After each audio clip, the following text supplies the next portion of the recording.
Boa tarde, pessoal. Dando continuidade aí ao nosso cronograma, nós vamos aí hoje conversar, né, sobre distúrbios eletrolíticos e principalmente sobre os três íons que mais comumente ficam envolvidos, tá certo? Na questão aí da necessidade de correção, né, e ajuste de maneira mais imperiosa, em função das consequências, né, que, uma vez instalado o distúrbio, isso pode trazer para o nosso paciente, do ponto de vista clínico, inclusive com desfechos, por vezes, até mesmo fatais, né? São inúmeros os íons envolvidos, né? Os cátions, os ânions, envolvidos aí no equilíbrio hidroeletrolítico do organismo, tá certo? Mas eu gostaria de especial atenção para três destes, né? Que é o sódio, o potássio e o cálcio, tá bom? Que, inclusive, quando nós solicitamos o ionograma, né, do paciente que está internado, o laboratório, basicamente, ele vai fazer esses três íons e, na maioria das vezes, vai acrescentar o magnésio. O magnésio ele tem seu papel importante, nós já conversamos, principalmente aí nas urgências cardiológicas relacionadas às arritmias, principalmente, né, como nós discutimos aí anteriormente, na taquicardia ventricular do tipo monomórfica, denominada aí de Torsades-Poinc, que cursa com uma estabilidade e uma alta possibilidade de degeneração, e já o sódio, potássio e cálcio nós vamos conversar um pouquinho hoje. Começando, então, tá, gente, pelo sódio, tá? Aí a gente tem aí uma imagem, né, de uma salina, né, um tanto quanto rudimentar, antiga, né, que retrata aí de maneira bem bucólica a extração de sal, né, sódio, íon esse de extrema importância, tá certo? Dentro da homeostase do organismo, tá bom? A hiponatremia, gente. A hiponatremia é um distúrbio, né, relacionado ao sódio, tanto a hipo como a hipernatremia. E a hiponatremia ela tem que ser muito bem identificada, muito bem classificada, tá certo? Porque, por vezes, o manejo inadequado na correção, na velocidade de correção, na quantidade de MECs que nós vamos oferecer para os pacientes, isso pode trazer consequências aí desastrosas, ou então nós não atingimos aí o nosso objetivo, que é trazer o doente aí para o seu estado mais próximo do fisiológico, né? Isso dentro do contexto do setor de urgência e emergência. A hiponatremia, ela pode ser definida como uma concentração de sódio sério. Nós vamos ter aí pequenas nuances de diferença entre valores, tá? Em determinadas literaturas, mas, de um modo geral, né, com certeza nós podemos definir hiponatremia como um sódio sérico abaixo do limite do inferior da normalidade, que na maioria dos laboratórios e seus kits utilizados significa encontrar um sódio sérico no paciente menor do que 135 miliequivalentes por litro. É um dos distúrbios hidroeletrolíticos mais comuns em pacientes hospitalizados. A presença da hiponatremia, né, ela vai sempre estar associada a uma série de desfechos bem desfavoráveis. Aumenta o tempo de permanência hospitalar, aumenta a necessidade de permanência e de internação, de solicitação de vaga de UTI, aumenta o custo de hospitalização e, infelizmente, nós temos aí também aumento da própria mortalidade do paciente. Então, assim, aquele paciente chegou, ele foi avaliado, na hora que nós fazemos aí o nosso laboratório básico, nós encontramos aí um sódio baixo. E aí, vem a seguinte pergunta: diante de um paciente com uma hiponatremia, qual que é a primeira medida que nós, emergencistas, urgencistas, né, temos que observar. A primeira medida que tem que ser aplicada é exatamente termos a certeza que nós vamos estar diante de, no máximo, duas situações. Ou uma hiponatremia verdadeira, ou uma pseudo-hiponatremia. E, para tanto, né, basta, para a gente poder responder essa pergunta, basta que nós apliquemos, né, que venhamos a fazer o cálculo da osmolaridade plasmática sérica. Tá? De que maneira nós fazemos isso? Com base nessa fórmula, que vocês já conhecem, né? Osmolaridade sérica calculada é igual a 2 vezes o sódio em mEq por litro, somado a glicose dividido por 18, mais a ureia dividido por 6. Se o resultado dessa osmolaridade sérica calculada, né, estiver fora da faixa de normalidade, se esse paciente apresentar, né, uma osmolaridade baixa, com certeza, tá? Aí menor que 280 miliosmoles por quilo, tá bom? Com certeza nós vamos estar diante de uma hiponatremia verdadeira. Relembrando, né, por que nós fazemos aí o cálculo da osmolaridade? O que é a osmolaridade? É conhecida como a concentração, ou também conhecida como concentração osmótica. Ela, basicamente, é a medida da concentração de soluto, né? E essa medida de concentração de soluto é definida como o número de osmoles de soluto por litro de solução. Ou seja, ela praticamente vai definir se aquele meio está ou hiperosmolar, né? E no caso da hiponatremia verdadeira, esse meio ele tem que se encontrar aí de uma maneira reduzida, né, apresentando uma hiperosmolaridade.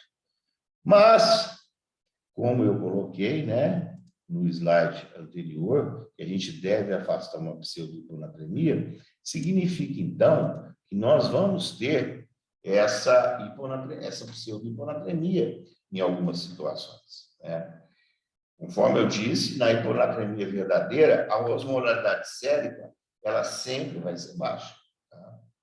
Se houver, bom, que fique bem gravado, se houver uma hiponatremia com osmolaridade sérica normal ou elevada, associado, né, a esse, como eu coloquei no início do enunciado, se houver a hiponatremia e essa associada, né, e essa elevada ou no nível da normalidade, 280 a 308, né, nós vamos estar diante de uma pseudo-hiponatremia. E, consequentemente, o tratamento, a correção disso, vai ter um status performance completamente diferente do tratamento de uma hiponatremia verdadeira. É mais ou menos, para vocês terem uma ideia, aquela velha história de nós tratarmos as acidoses metabólicas, tá? Antes de nós tratarmos as acidoses metabólicas, o que normalmente a gente tem e deve fazer? Exatamente o cálculo do NM-GAP, para mim ver se é uma acidose metabólica de NM-GAP aumentado, cujo tratamento vai se basear pontualmente na eliminação e correção da causa. Nós já estudamos as várias causas e exemplos de acidoses metabólicas com NM-GAP aumentado. E no caso do NM-GAP normal, nós vamos estar diante de uma acidose que realmente ela tem como, digamos assim, como um substrato inicial, ela tem uma perda realmente de bicarbonato, né? Então, no caso da hiponatremia, a partir do momento que nós temos ali um sódio sérico menor que 135, fazemos o cálculo da osmolaridade sérica e nos deparamos aí com uma osmolaridade sérica normal ou elevada, nós vamos estar diante de uma pseudo-hiponatremia, portanto, o tratamento vai ser outro, né? Diferentemente da hiponatremia verdadeira. Tudo bem até aqui? Bom,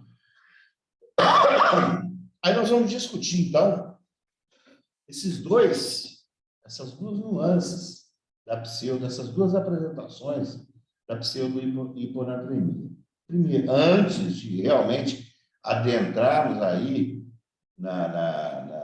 de fato, no tratamento e correção da hiponatremia verdadeira, né? Que é aquela que cursa com a baixa osmolaridade sérica.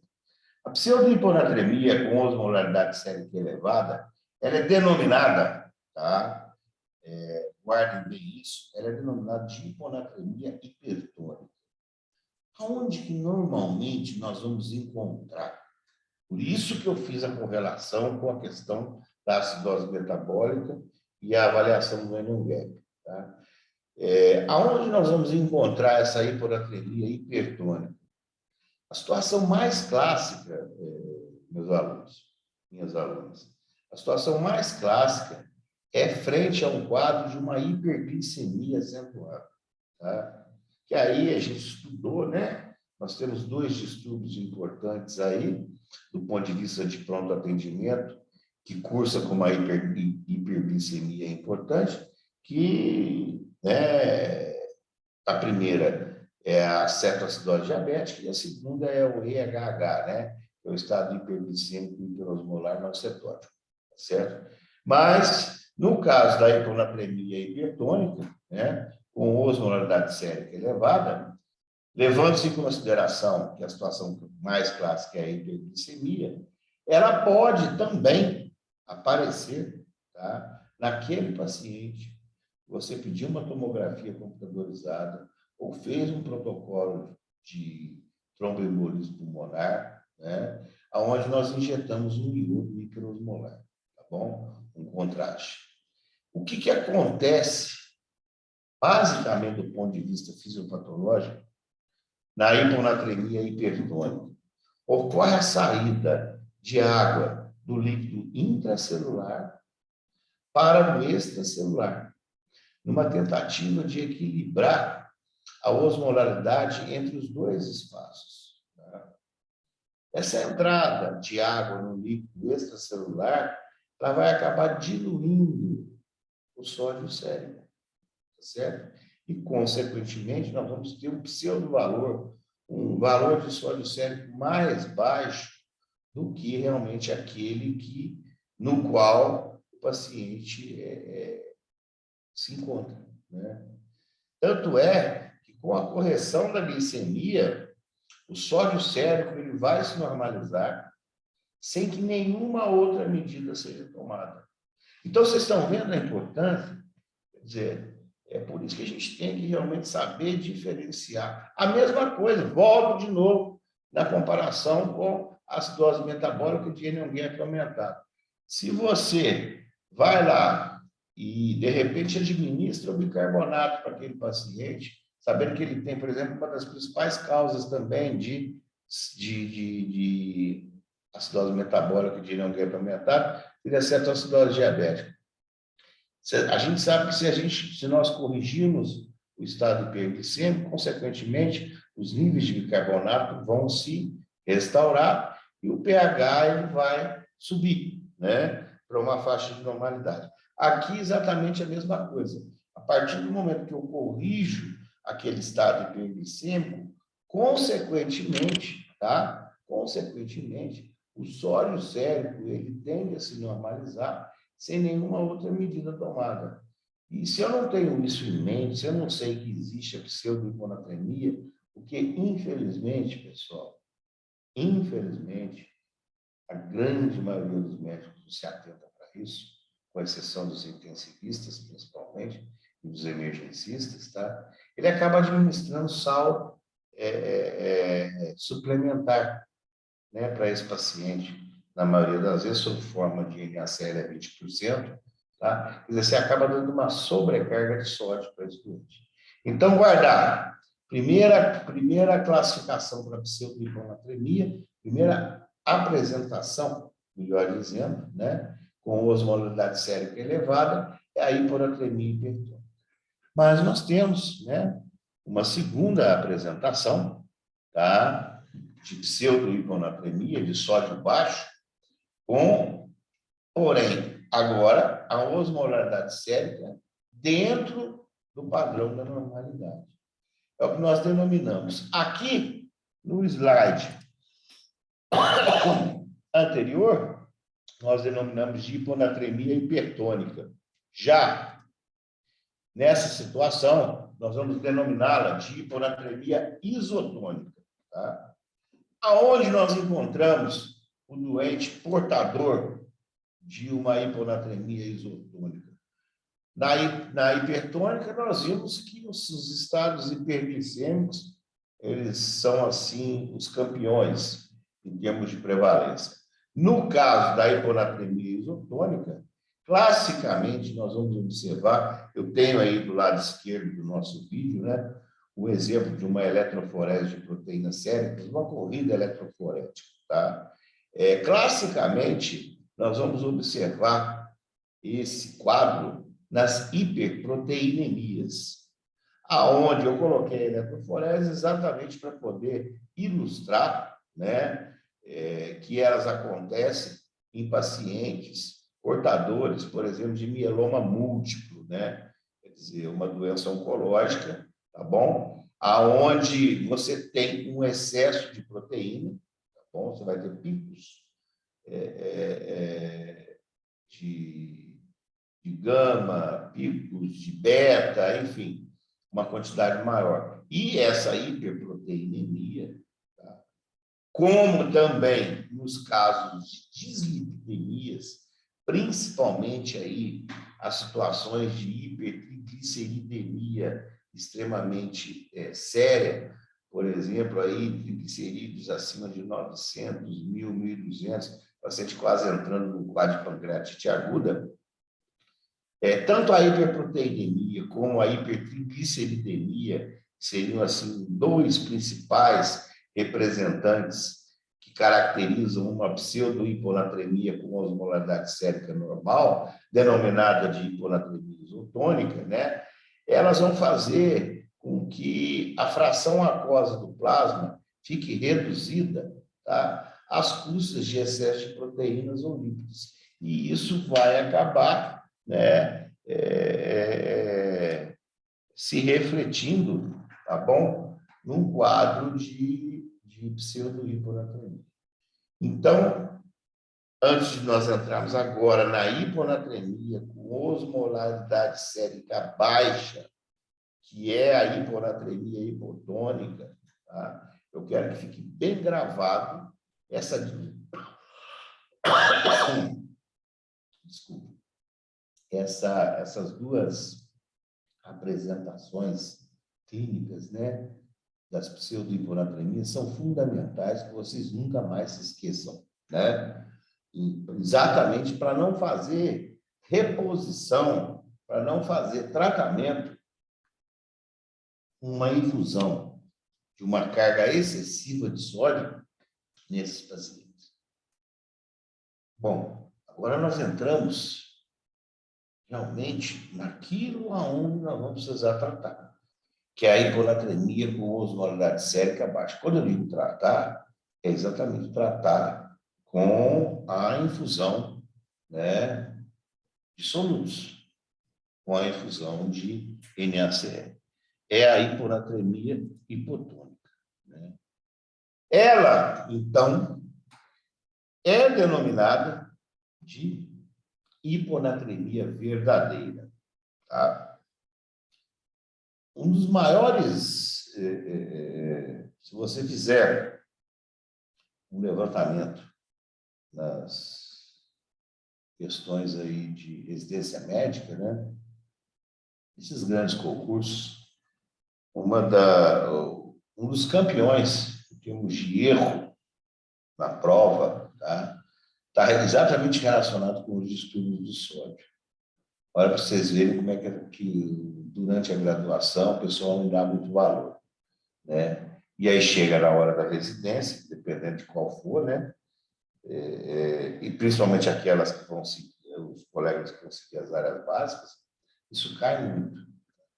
E essa classificação da nossa hiponatremia com osmolaridade sérica baixa, que é a hiponatremia hipotônica, ela se divide basicamente em hiponatremia já definida como verdadeira, e esse indivíduo ele pode ser classificado em indivíduo hiponatrêmico normovolêmico, um indivíduo hiponatrêmico hipovolêmico e um indivíduo hiponatrêmico hipervolêmico. E cada qual tem uma maneira de se tratar. Cada qual vai receber, né, algum tipo de, em algum momento, algum tipo de infusão de MEC de soluto, no caso de NaCl. Então, fique gravado na hiponatremia com osmolaridade baixa, denominada de hiponatremia verdadeira, nós temos 3 apresentações que não podemos esquecer: a normovolêmica, a hipovolêmica e a hipervolêmica. Tudo bem até aqui? Tá. O que vem a ser a hiponatremia normovolêmica? A hiponatremia sem nenhum distúrbio hídrico associado. Você vai encontrar esse tipo de paciente, ele vai chegar, né, no seu consultório, no pronto atendimento, por um motivo X ou Y, e na avaliação, né, do laboratorial básica que a gente faz, você vai encontrar um sódio baixo, vai calcular a osmolaridade. E você, na anamnese, você vai ter ausência de dados, tá, de história e exame físico que sugiram hipo ou hipervolemia. O paciente está hidratado, o turgor da pele está mantido, as mucosas estão hidratadas, ele tem lágrima, ele tem saliva, certo? Quer dizer, na história, você vai ver se teve quadro de vômitos, diarreia, ou se ele fez uso excessivo de algum tipo de líquido, nada disso vai aparecer. Mas o sódio está lá, ele está baixo, né? E você calcula a osmolaridade, e a osmolaridade sérica calculada ela vai ser baixa. Esse grupo, pessoal, né, da hiponatremia normovolêmica, a gente precisa pensar muito, né, na inclusão, por exemplo, do indivíduo com a potomania do bebedor de cerveja, certo? Aquele paciente que urina muito durante o uso da cerveja e acaba eliminando soluto. A polidípsia, de origem psicogênica, tá certo? Bebedor compulsivo de água, tá bom? Isso aí vai acabar, né, fazendo com que esse indivíduo tenha, né, uma diminuição nos valores do sódio, tá certo?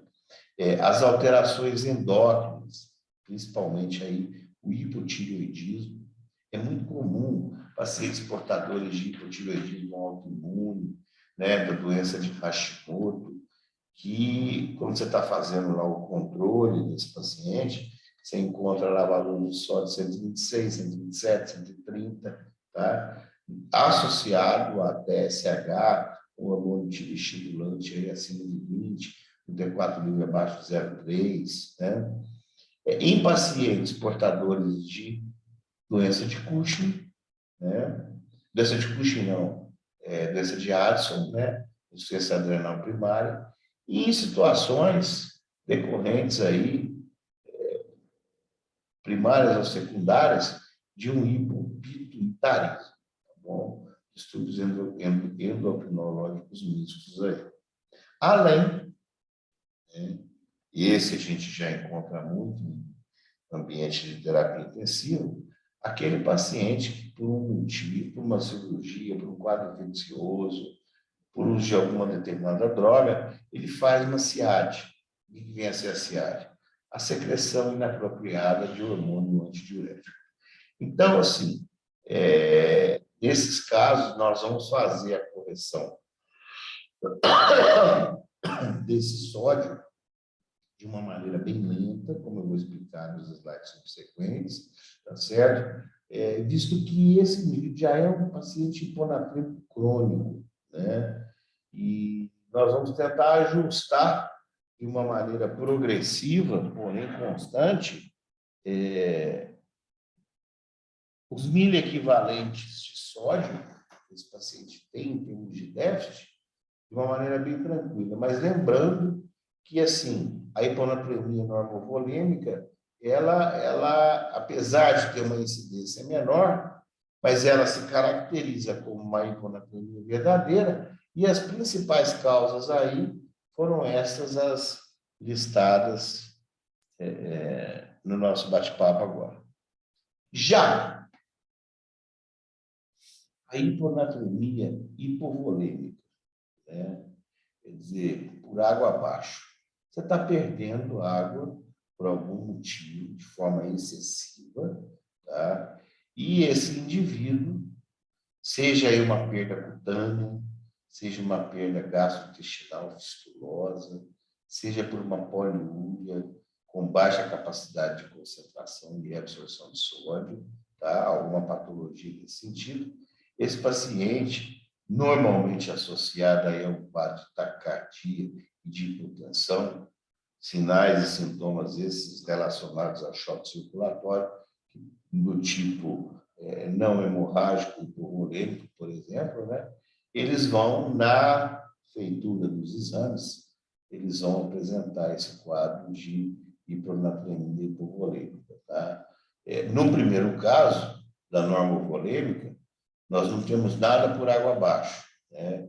Isso é uma alusão, uma brincadeira, né, gente? Ou seja, não existe nenhuma perda identificável, excessiva e marcante. Já na hipovolêmica, você tem sinais de desidratação nesse paciente, você tem focos de perda, você vai ter fístula, você vai ter perdas cutâneas, grandes queimados, tá certo? Todos esses aí podem apresentar esse quadro de hiponatremia hipovolêmica. E, por último, né, a hiponatremia hipervolêmica. Então, nós vimos a normovolêmica, né, ou euvolêmica, a hipovolêmica e agora a hipervolêmica. Ou seja, enquanto no slide anterior a gente brinca aí por água abaixo, no caso da hiponatremia hipervolêmica, é água para todo lado.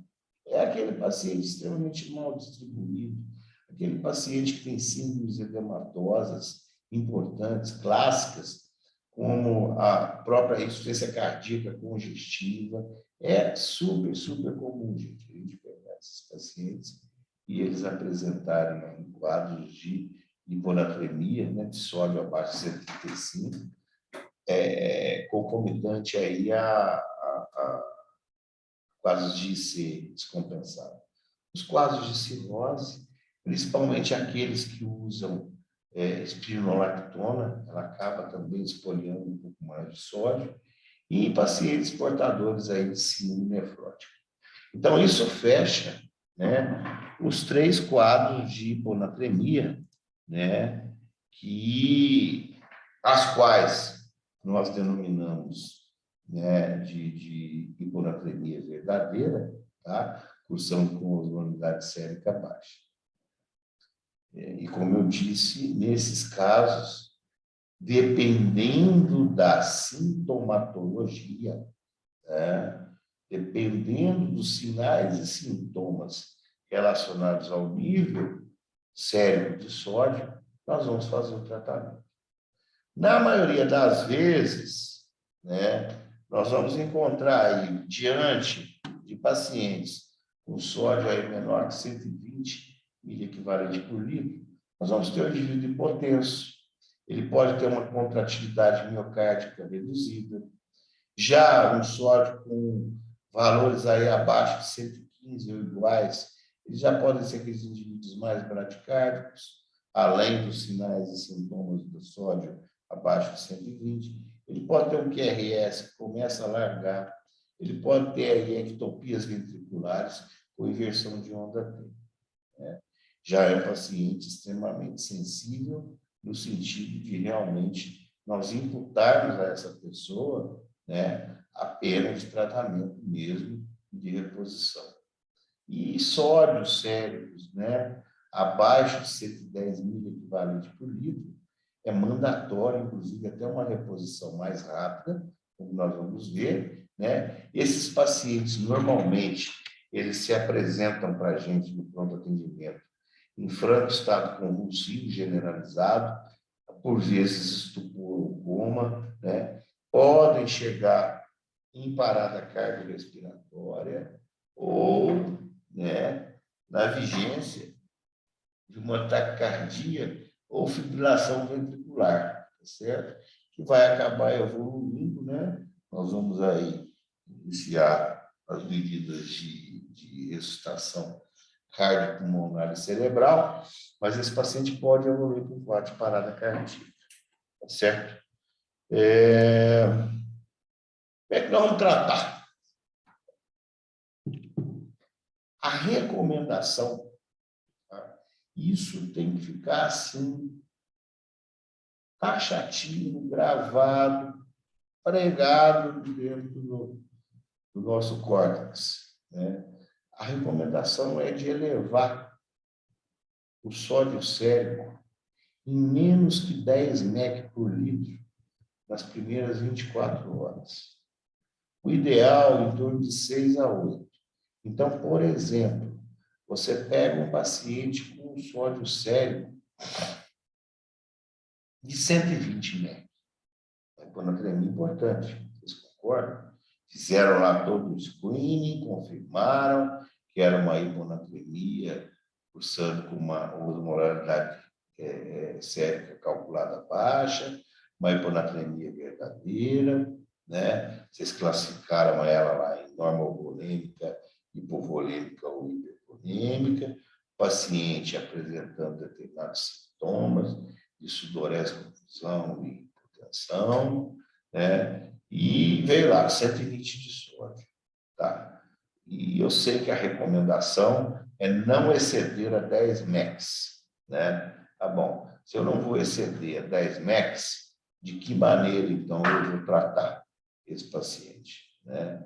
Eu vou elevar, no máximo, em 24 horas, eu vou fazer uma correção subindo aí em torno de 8 MEQs. Ou seja, se eu começo a tratar esse paciente agora, né, ele está com 120 mil equivalentes por litro.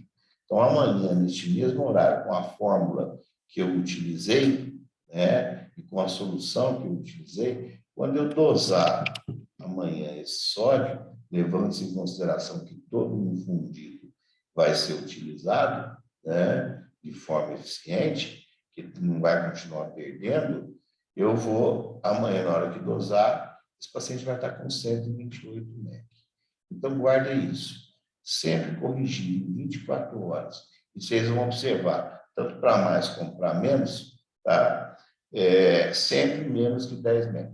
Tá? E, no total das primeiras 48 horas, vocês concordam comigo que esse paciente saiu de 120 foi para 128, mas ainda está baixo. Eu tenho que chegar pelo menos em 135, né? E nas primeiras 48 horas eu não exceda, no total de toda a correção, mais do que 18 mEq por litro de NaCl, tá? Geralmente, nós fazemos a correção dessas hiponatremias com uma solução salina hipertônica, e de que maneira nós criamos essa solução hipertônica?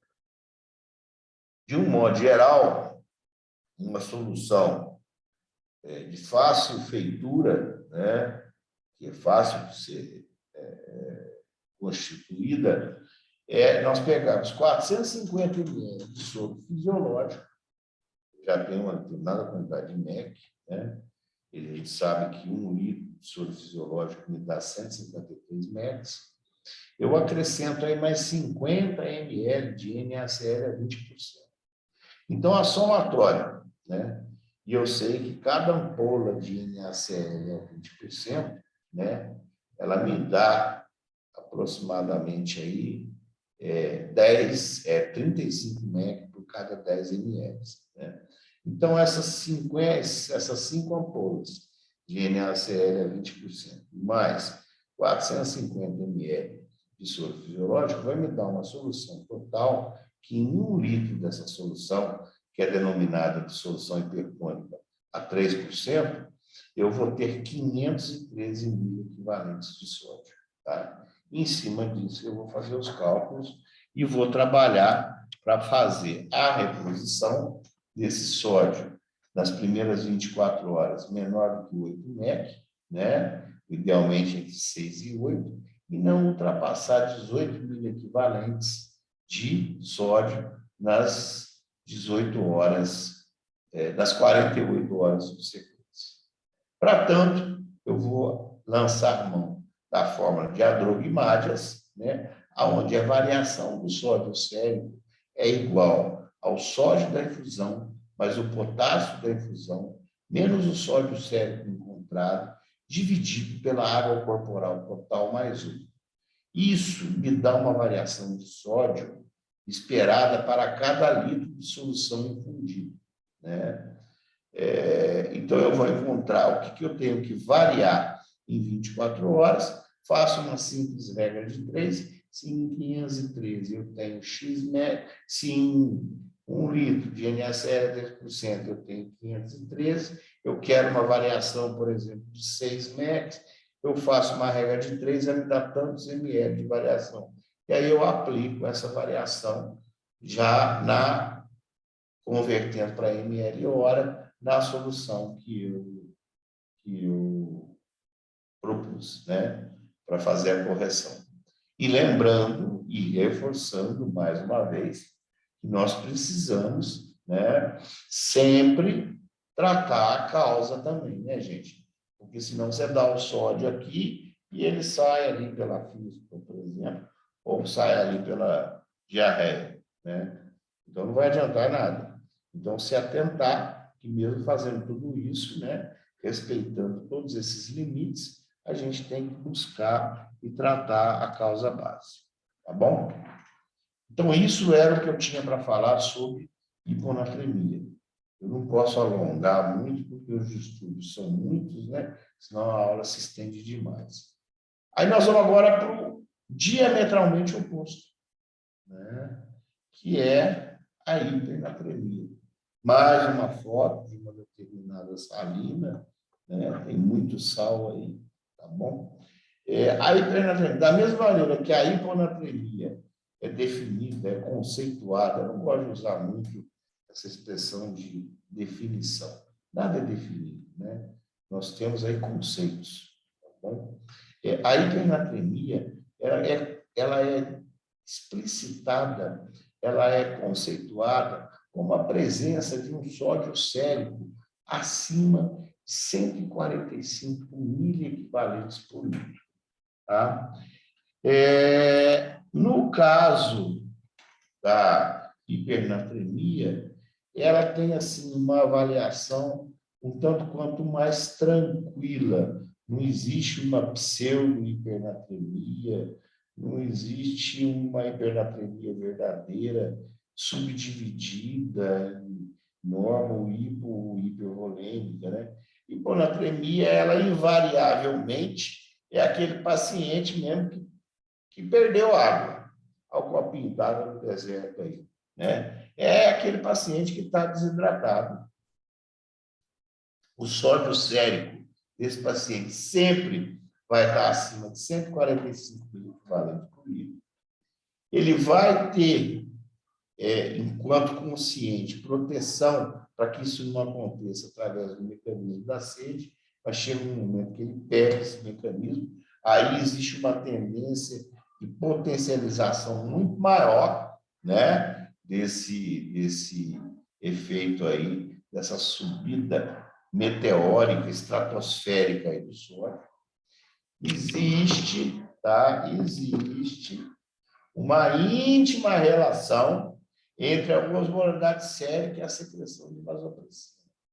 Tanto é que existe uma íntima relação e são, assim, diretamente proporcionais, no caso da osmolaridade sérica, porque um exemplo clássico que nós estudamos há pouco, né, que é o EHH, que é o estado hiperglicêmico hiperosmolar, o conceito, inclusive, nos mostra que tem que ter uma osmolaridade sérica pelo menos acima de 320 miliosmóis, né? Ou seja, o indivíduo ele realmente está concentrado. E a secreção de vasopressina, na maioria das vezes, ela vai estar também intimamente relacionada com o aumento desse sódio, com a hipernatremia. Um exemplo clássico, marcante, de sódio sérico com um descompasso de hormônio antidiurético é no diabetes insípido central, né? Relacionado, por exemplo, aí a um trauma crânioencefálico, relacionado, por exemplo, aí a uma exerese de tumor, e assim vai. Se a osmolaridade sérica aumenta, o que tem que acontecer com a vasopressina, que não acontece no diabetes insípido central, por exemplo? A secreção de vasopressina tem que aumentar. Quer dizer, ele tem que parar de urinar para hemodiluir. E isso, às vezes, se perde. Então, essas são as principais características, né, que a gente precisa aí precisa ressaltar na questão da hipernatremia. E como eu coloquei, né, que a hipernatremia invariavelmente resulta da perda de água, então essa perda de água, né, ela pode acontecer de uma maneira exagerada, por exemplo, com o uso de diuréticos, né, onde você vai ter um indivíduo hipovolêmico, desidratado. Aquele paciente, por exemplo, que vai ter uma desidratação intensa, mas os mecanismos de vasopressina, eles estão preservados, esse indivíduo ele vai ter ainda uma água corporal garantindo uma euvolemia. E aquele paciente, tá, que pode desenvolver aí, no caso, uma hipernatremia, mesmo na vigência de sobrecarga de volume, tá? Um exemplo disso aí é a nossa iatrogenia em ter tratado, por exemplo, aquele paciente lá atrás que era portador de uma hiponatremia não verdadeira, de uma pseudo-hiponatremia, eu infundi sódio nele, quer dizer, ele hidratou, ele emaciou, porém o sódio está lá nas alturas, né? Então, essas seriam aí as características desse paciente, né? As principais maiores causas de hipernatremia que a gente tem para falar são as perdas insensíveis, as perdas gastrointestinais, o diabetes insípido central ou nefrogênico, que eu acabei de falar, a diurese osmótica induzida, aí, por exemplo, por mannitol, a hiperglicemia, né? Disfunções e lesões em região de hipotálamo, né? Que acabam tirando aí o equilíbrio, né? Da osmolaridade através de estudos aí nos osmoreceptores. Pacientes aí que normalmente têm, né, uma administração inadequada, inadvertida de soluções hipertônicas de sódio, quando, vamos supor, nós estamos tratando aí de forma equivocada uma hiponatremia. Então, assim, essas são as principais causas, né, de hipernatremia. A gente consegue identificá-las de uma maneira bem mais rotineira nos ambientes de terapia intensiva, mas elas estão presentes também na sala de emergência, tá? Da mesma maneira que nós temos aí as manifestações clínicas da hiponatremia, nós vamos ter da hipernatremia, normalmente letargia, irritabilidade, confusão, convulsões, o coma, anorexia, náuseas, vômitos, indivíduo com fraqueza muscular, por vezes apresentando hemorragias intracranianas, tá? Quer dizer, são sinais e sintomas assim bem inespecíficos, né? que podem fazer parte de uma série de outras patologias. Mas o que vai realmente, excluindo-se todas as outras causas, mantendo-se um sódio sério acima de 145, isso aí vai nos nortear, né, para o tratamento. A gente sempre deve lembrar que nós temos que classificar, aí eu falei lá no começo da aula, a hipernatremia em aguda ou crônica, tá? Como a própria hiponatremia crônica também. Lembrar que a aguda ela tem um aparecimento e duração menor do que 48 horas e a crônica maior que 48 horas. Isso aí serve também para ajudar, tá bom? E nortear o nosso tratamento. O tratamento, basicamente, é o quê? É água. Tá?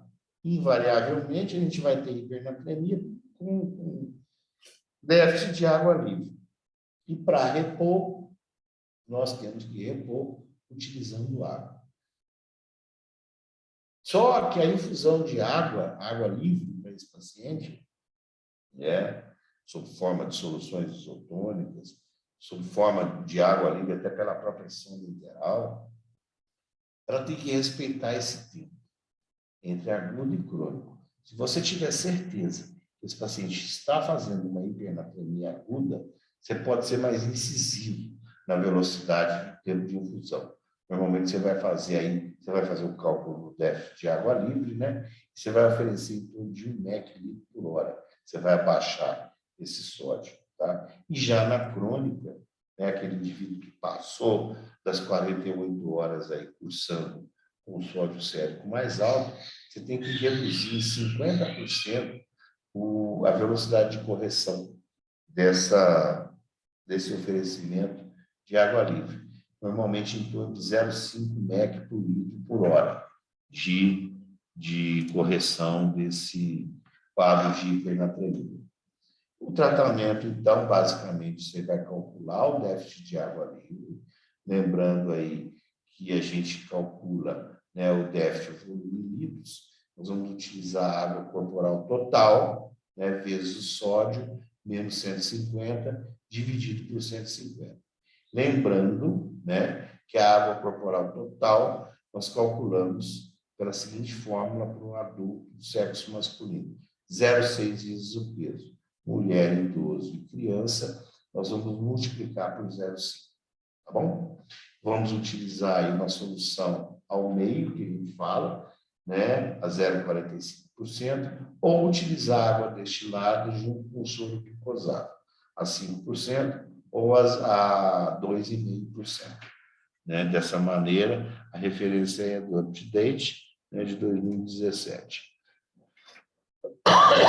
No caso da correção crônica, nós utilizamos aí uma taxa de aproximadamente aí, né? Nós usamos aí, podemos usar soro glicosado a 5%, em torno de aproximadamente 1,35 ml hora vezes o peso, até o máximo de 150 ml por hora, ou aproximadamente 70 ml por hora em um paciente de 50 quilos e 100 ml por hora em um paciente de 70 quilos.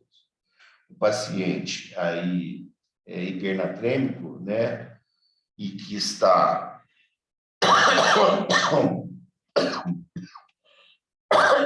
no caso hipovolêmico, ele vai precisar de uma quantidade maior de fluido. A mesma coisa aí, os pacientes clinicamente estáveis, que têm capacidade de ingestão, nós podemos dar água para eles, tá certo? Respeitando, né, principalmente aqui, né, que fique marcado esse valor de velocidade de correção, tá certo? E o objetivo, né, da mesma maneira aí que a gente tem para hiponatremia, nós temos aí um objetivo de correção.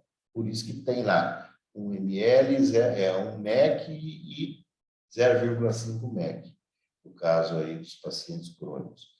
Nós temos que corrigir em aproximadamente 10 mEq por litro, no máximo, em 24 horas. Por quê? Se nós somos muito rápidos nessa correção, tá? Isso acontece principalmente aí nos ambientes de terapia intensiva, tá? Se a gente abaixar esse sódio muito rápido, ou seja, não respeitar essa velocidade de tempo de infusão, que está aqui aguda 1 mEq litro por hora, crônica 0,5 mEq por litro por hora,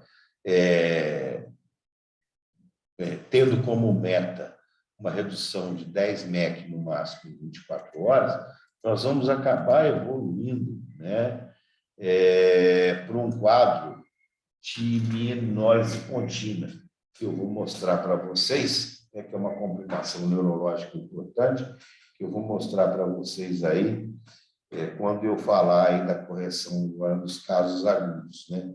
Isso foi para o crônico.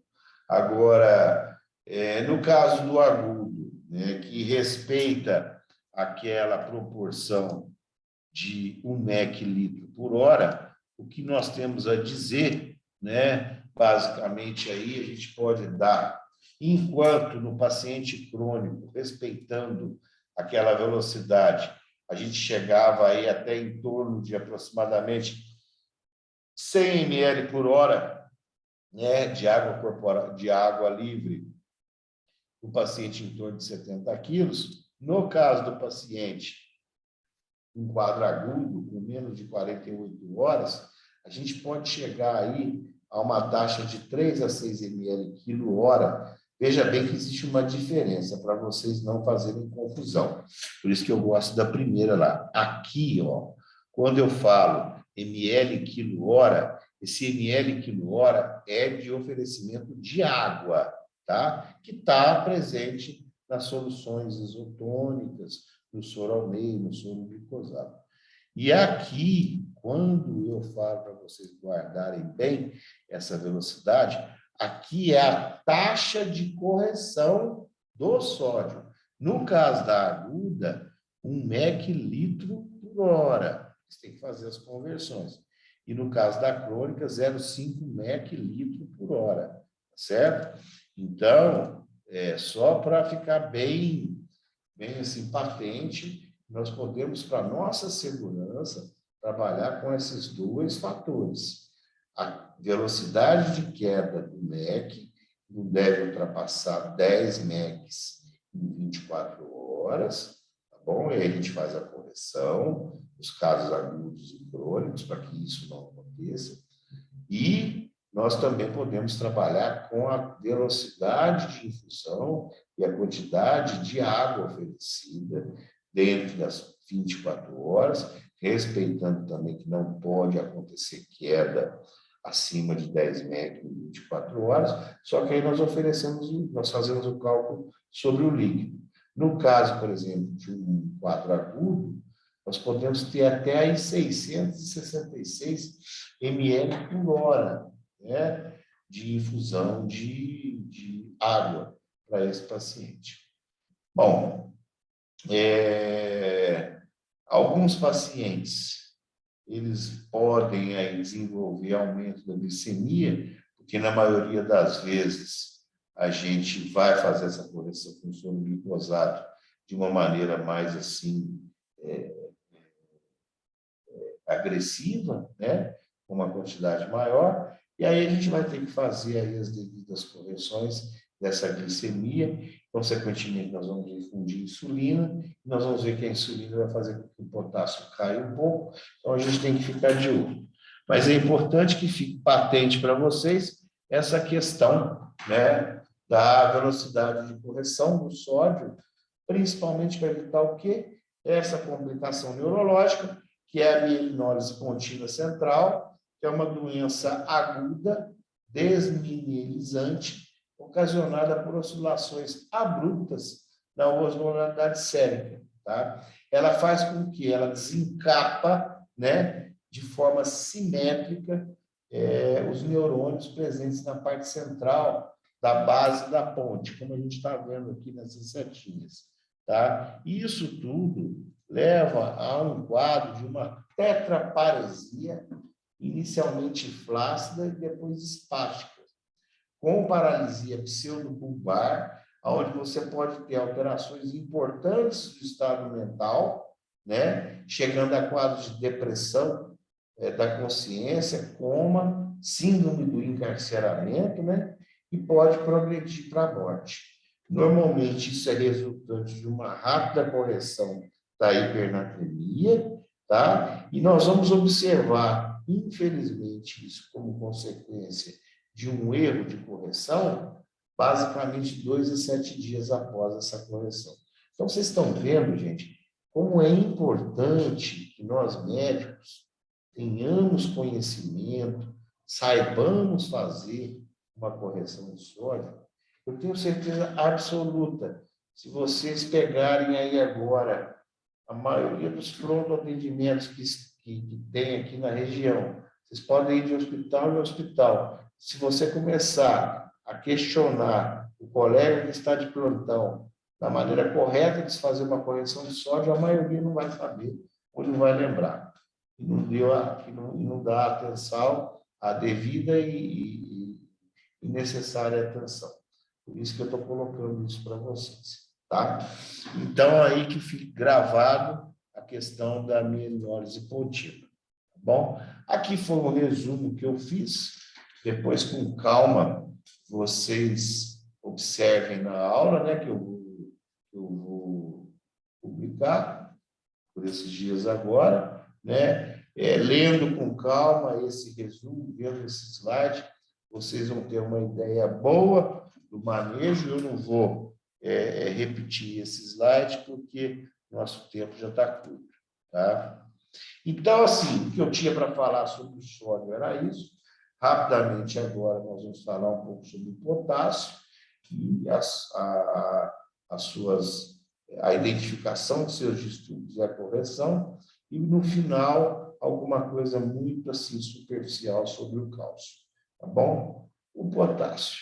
O potássio, da mesma maneira que o sódio, ele vai ter aí as suas alterações delimitadas também geograficamente em 2 extremos, a hipopotassemia e a hiperpotassemia. Lembrando que tanto a hipo como a hiper fazem parte de quem? Dos 5Hs que estão presentes aonde? Na apresentação da PCR, cursando com uma AESP, com uma atividade elétrica sem pulso, né? A hipopotassemia, ela tem aí uma delimitação, ela é descrita na presença de concentrações séricas de potássio, também em milha equivalente por litro, com valores menores do que 3,5 mEq por litro, tá bom? A hipopotassemia, normalmente, ela vai trazer determinadas manifestações e ela, dependendo da quantidade, do valor absoluto em mEq por litro, depois vocês revejam esse slide, é um slide importante, tá? Normalmente, quando o indivíduo, por exemplo, ele tem um potássio sérico de 3, ele vai ter um déficit estimado para um paciente de 70 quilos em torno de 150 a 400 MECs, né? Nós classificamos, né? Tudo é classificado nessa vida, né, gente? Nós classificamos a hipopotassemia em leve, moderada ou grave, tá certo?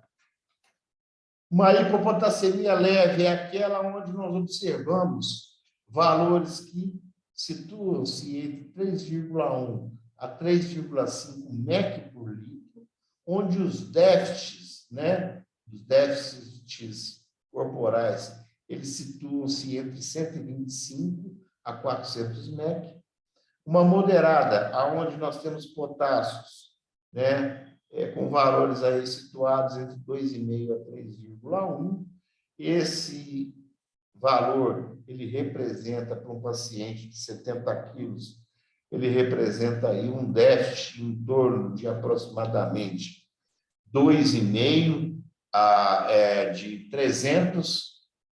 150 a 600 miliequivalentes, né, de déficit de potássio. E nós temos também, né, uma perda de potássio, né, denominada de hipopotassemia grave, cujos valores encontrados laboratorialmente, eles se situam aí na faixa aí menores que 2,5 mEq por litro, aonde a perda de potássio ela vai estar aí situada entre 300 a 750 miliequivalentes por litro, tá? Então, isso caracteriza a nossa hipopotassemia. As causas de hipopotassemia são as mais variadas possíveis, né? Principalmente os colegas aí que vão ser cirurgiões, né? Por conta de suas fístulas, de suas anastomoses, das suas ostomias, a gente vai ter, às vezes, muita perda. Os pacientes aí da parte endocrinológica, né, com excesso aí, com excesso de perda renal, devido ao uso de mineralocorticoide, diurese aumentada, alcalose metabólica, os vômitos e diarreia, sem sombra de dúvida, eles perfazem aí uma perda grande, né, gastrointestinal de potássio e uma redistribuição do efetivo extra para o intra, que seria a alcalose aguda, terapias com insulina, isso que eu falei lá, no caso da hipernatremia com infusão de glicose, tomar cuidado na correção, que tem que ser feita, né, desses índices glicêmicos com insulina, mas lembrando que a insulina ela vai ter um papel aí preponderante na redução dos níveis de potássio. Tanto é que nós vamos ver ela como uma das alternativas terapêuticas para o tratamento da hiperpotassemia. Tá certo? Nós vamos corrigir o potássio, né? E vamos ter sintomatologia, principalmente esses sintomas todos aí, principalmente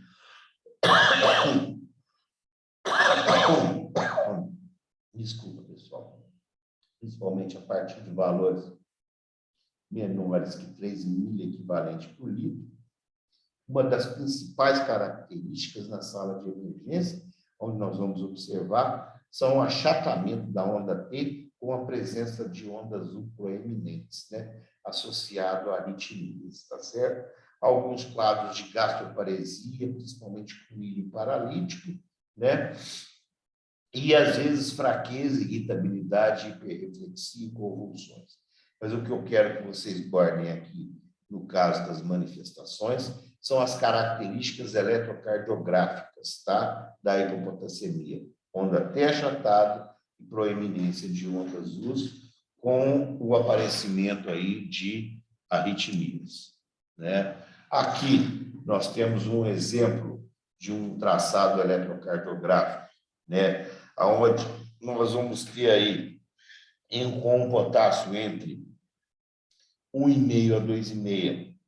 Olha como a onda T está achatada, mais lenta, com uma duração aumentada, e a onda U se tornando cada vez mais proeminente. Em contrapartida, quando você tem um potássio na faixa da normalidade entre 3,5 a 5, olha para você ver, não existe onda U, a onda T ela está presente, com polaridade concordante ao QRS, uma porção inicial mais lenta e de ascensão mais e ascendente, com uma porção final mais rápida. Então, assim, essas são uma das principais características. O tratamento, pessoal, eu não vou me demorar muito para falar, basicamente é a reposição. No caso do potássio, tá?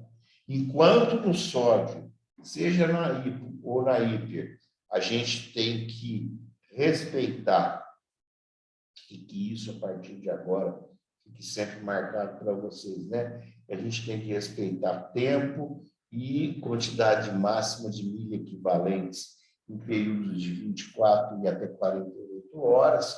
No caso do potássio, a gente não tem tempo, tá? você não tem um mínimo ou um máximo que você pode fazer, obrigatoriamente, você não precisa respeitar isso. A grande questão está relacionada, sim, com a velocidade de infusão. Essa deve ser respeitada por conta do aparecimento de determinadas arritmias. Se for uma reposição em veia periférica, normalmente, depois que nós fazemos a solução, para aqueles que tiverem curiosidade, eu posso depois ensinar como fazer essa solução. Nós usamos aí de 5 a 10 mEq por hora, tá? Preferencialmente acesso calibroso, para evitar flebite, e em veia central de 20 a 30 miliequivalentes por hora, sempre com monitorização eletrocardiográfica, tá? E utilizarmos aí bomba de infusão se a concentração dessa solução estiver acima de 40 mEq por litro. Porque o risco de repente, o sistema gravitacional da gente acabar evoluindo aí com um excesso de potássio, induzindo uma arritmia, é muito grande, tá? A hiperpotassemia é uma desordem eletrolítica comum e muito ameaçadora à vida. Níveis de potássio sempre maiores que 5,5 miliequivalentes por litro, tá? Comumente vista, né? Quando você tem níveis de potássio entre 5,5 a 6, nós caracterizamos aí como uma hiperpotassemia leve, moderada com potássio entre 6 a 6,5 e grave, com possibilidade de morte, inclusive, em função exatamente da PCR associada à ESP, né? Acima de 6,5 mEq por litro. Quando você está diante desses exames, você começa a ter aí a possibilidade de evoluir com esse quadro de hiperpotassemia e um desfecho aí de mortalidade bem acentuado. Você tem causas aí inúmeras de hiperpotassemia, depois vocês vão ver isso com calma, tá? Mas eu gostaria de ressaltar, né, principalmente aí o exercício extenuante, o uso de digoxina, a insuficiência renal, isso é, assim, marcante, uma das principais causas, a ingesta excessiva de potássio, tá certo? E o uso de determinadas drogas, principalmente aí bloqueadores neuromusculares, como a succinilcolina. Mas, assim, sem sombra de dúvida, aquele paciente que vai aparecer para você no pronto atendimento, marque isso, tá? É aquele paciente portador de insuficiência renal aguda ou insuficiência renal crônica agudizada, por um motivo ou por outro, acabou aí não fazendo a terapia de hemodiálise, tá? A terapia substitutiva renal, tá bom? Esse paciente, normalmente, ele vai apresentar aí um quadro de hiperpotassemia grave ameaçadora à vida, com níveis acima de 6,5.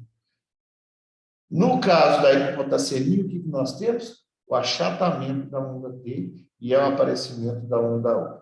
No caso da hiperpotassemia, nós vamos ter o quê? A onda T apiculada, entenda, tá certo? E isso vai, quanto maior o nível de potássio, esse slide eu também faço questão que vocês guardem, tá? Isso aqui é importante, vocês têm que saber. Quanto maior forem os níveis de potássio, maiores vão ser as manifestações eletrocardiográficas. Olha para vocês terem. Um potássio de 6, você vai ter um traçado praticamente normal. Onda P, complexo QRS e onda T. Olha para você ver, já no potássio ali em torno de 7,5, você começa a ter o quê? Uma articulação dessa onda, ela é bem mesmo entenda, você vê que o QRS começa a largar. Com níveis de 9, olha para você ver, já entra em ritmo sinusoidal, já vai começar a fibrilar, né? Então, daí a necessidade de identificação e tratamento das urgências hipercalêmicas, principalmente quando nós tivermos aí um potássio maior ou igual a 6,5 miliequivalentes por litro. Nós vamos usar, no primeiro momento, nós vamos estabilizar a membrana, tá?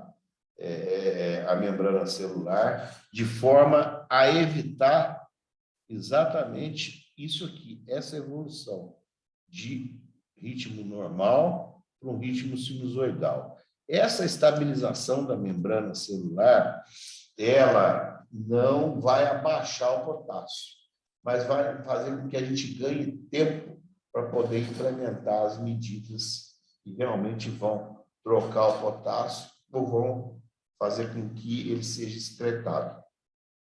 Para tal, nós usamos gluconato de cálcio, tá? A 10%, 10 ml, normalmente 10 a 20 ml são suficientes para a gente conseguir estabilizar essa membrana, tá? No caso aí do tratamento específico, nós, uma vez estabilizada a membrana, nós vamos utilizar uma solução polarizante de glicose com insulina, tá? Nesse momento eu não vou entrar em detalhe de como fazer essa solução, mas é uma mistura de uma quantidade X de insulina, normalmente 10 unidades de insulina regular, associados a 50 ml de glicose, tá?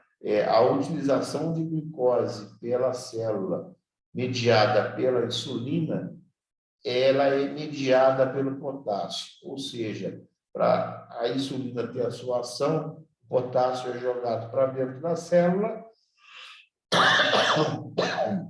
e, consequentemente, nós temos uma queda, né, nos níveis desse potássio.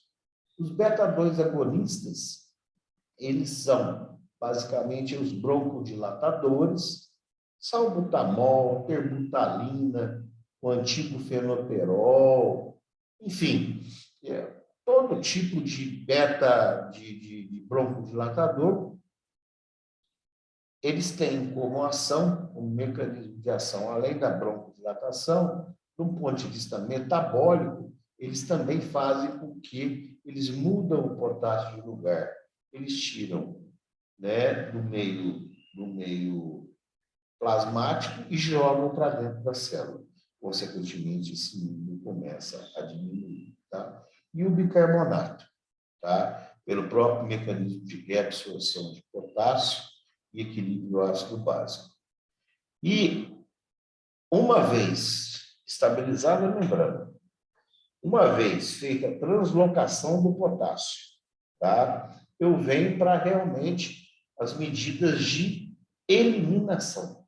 E quais são essas medidas?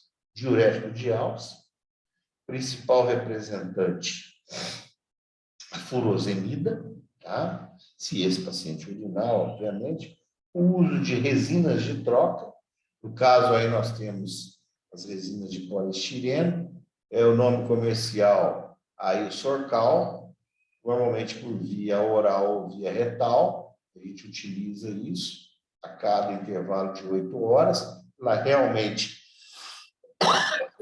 ela não só transloca o potássio, mas ela expolia, ela tira o potássio do organismo. E a própria hemodiálise, tá? Então, essas são as medidas de pronto atendimento, de sala de emergência, que nós temos que tomar uma vez identificados e frente a quadros de hipopotassemia, exatamente para evitar isso, para evitar a atividade elétrica sem pulso, o complexo QRS alargado, maior que 0,12 segundos, decorrente aí de uma degradação pela hiperpotassemia. Tá bom? Então, assim, em relação a sódio e potássio, eu queria colocar isso para vocês. Vocês veem que não é uma coisa difícil, né? Mas que urge a necessidade de um tratamento correto, e de uma identificação adequada. Tá? E por último, pessoal, os distúrbios do cálcio. Eles são bem menos frequentes, mas eles mimetizam, por vezes, alguns dos sinais e sintomas relacionados à hipernatremia, hiperpotassemia. Então, assim, eu quis colocar só para a gente relembrar, né? Então, as hipocalcemias e as hipercalcemias, né? Elas não são tão frequentes. A hipocalcemia normalmente é definida quando a gente dosa um cálcio e encontramos um valor menor que 8,5 miligrama por decilitro. Vejam que agora a gente não está falando de mEq por litro, sim de miligrama por decilitro, né? A hipocalcemia, ela, quando acontece, ela é uma condição extremamente comum em pacientes críticos, tá? E o extremo, né? O extremo da hipocalcemia, a principal manifestação clínica, ela vai se associar com tetania e hiperexcitabilidade neuromuscular grave, tá? Ou seja, é aquele paciente que vai mimetizar um quadro de tétano, tá? As principais causas de hipocalcemia são a título de curiosidade, hipoparatiroidismo primário ou secundário, deficiências de vitamina D, insuficiência renal aguda e crônica, uso de nutrição parenteral prolongada, má absorção intestinal, alguns anticonvulsivantes, a presença de hiperfosfatemia ou hipomagnesemia podem fazer com que aquele paciente que chegou em quadro de tetania e hiperexcitabilidade neuromuscular, que você suspeitou de uma hipocalcemia, ele pode ter desenvolvido esse quadro em decorrência dessas causas, tá? Normalmente, esse paciente, ele vai, do ponto de vista neuromuscular, em quadros agudos, apresentar câimbras, hiperreflexias, por isso que é importante testar os reflexos na sala de emergência. Ele pode ter parestesias, laringoespasmo, né? Ele pode ter os sinais de Chevostek, que eu vou mostrar, e o sinal de Trousseau, né? Isso deve ser pesquisado. Do ponto de vista cardiovascular, ele pode estar bradicárdico, ele pode estar hipotenso, ele pode ter um alargamento no intervalo QT e acabar evoluindo para um quadro de torsade de Pointu, né? O sinal de Chevostek, para relembrar aí, vocês devem ter estudado isso em semiologia, né? Você faz a percussão do nervo facial no trajeto aí de 2 centímetros anterior ao lobo da orelha, tá? Quando você percute, normalmente você vai ter a contração do músculo facial ipsilateral. Ele contrai e sobe o lábio, ó. Contrai e sobe. Você percutiu, fez o sinal, esse é o sinal de Chevostek. Isso aí em função exatamente da hiperexcitabilidade, tá? Já o sinal de Trousseau, também relacionado com a hipocalcemia, né? Ela começa pela adução do polegar, seguido da flexão das articulações metacarpofalangianas, né? Tá certo? Isso também é estimulado por reflexo. Você percute, normalmente o paciente vai fazer a hiperreflexia do dedo, do polegar, seguindo aí da flexão das articulações metacarpo e extensão das interfalangianas, tá? Então, é o sinal de Trousseau. Chevostek face, Trousseau mão.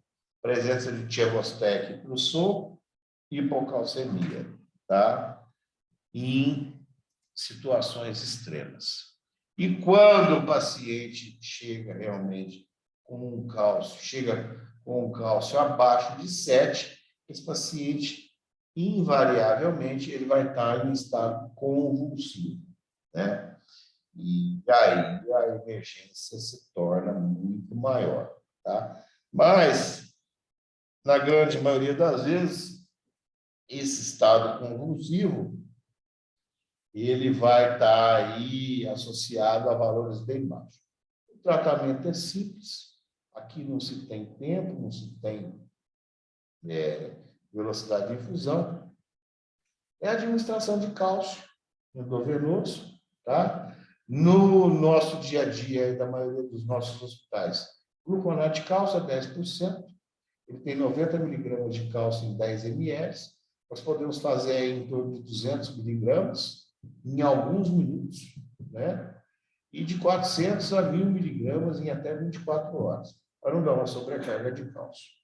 Concomitante à reposição de cálcio, na hipocalcemia aguda, sempre lembrar de repor aí a vitamina D, tá? Concomitantemente, tá bom? Já a hipercalcemia, nós observamos na vigência de níveis acima de 10,5 miligramas por decilitro, né? Quer dizer, é o contrário da hipocalcemia. As suas principais causas, elas estão ancoradas na falha da regulação normal do cálcio, por exemplo, no hiperparatireoidismo. Aqui eu não vou aprofundar muito, gente, porque com certeza na disciplina de endocrinologia vocês vão ver isso aí, tá? Em função aí da ação análoga ao peptídeo relacionado, né, ao PTH, o parato-hormônio, na vigência de câncer, os carcinomas, as metástases aumentam muito a quantidade de cálcio sério, aumentos anormais da vitamina D, por isso que essa loucura aí desse pessoal de Covid aí, fica tomando vitamina D de forma indiscriminada, a gente tem que tomar muito cuidado, né? E outras, né? A gente vê aí, né, na televisão, na mídia, tome cálcio, osteoporose, barbatana de tubarão, não sei o quê, aquelas loucuras lá, né? Então, assim, a ingesta ou a administração excessiva de cálcio exógeno que ultrapasse a capacidade de excreção natural do organismo, tá? Os distúrbios clínicos, basicamente, aí, são muito inespecíficos, tá? Eles vão aí desde de ansiedade, passando por poliúria, miocardiopatias, dores ósseas, fraturas, né? Porque você reduz o osso cortical, você vai ter uma redução da densidade mineral óssea, que a reabsorção fica aumentada, né?